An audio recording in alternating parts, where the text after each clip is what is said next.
Neuropsychiatric illness is similar to chronic fatigue syndrome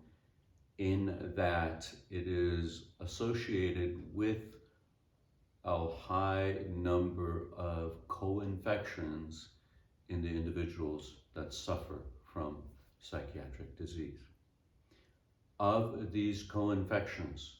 that likely work together to lead to abnormalities in the brain, CMV, which is herpes type 5, is probably the most important virus. This virus produces a protein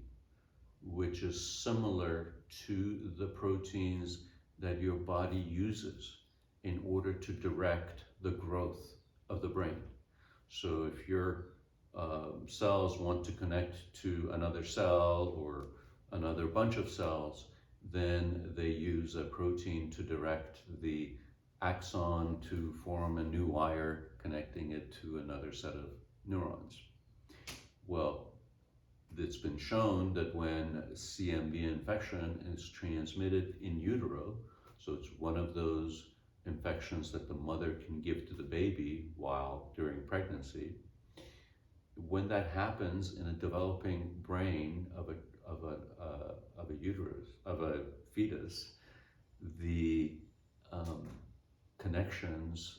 become hindered to the point where learning disability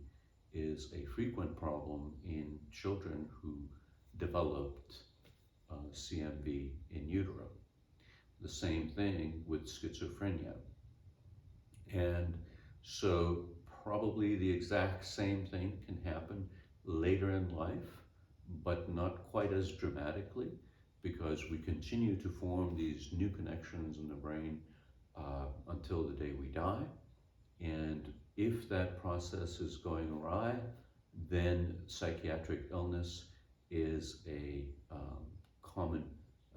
problem that can result. It's also important to recognize that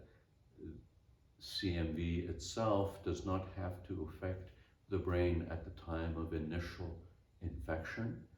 that there are immune cells, white blood cells, that can be infected in the body but not get into the brain until a later time, when these cells get into the brain and become glial cells, which are the immune cells and the nutritive cells of the central nervous system and make up about half of the size of the brain,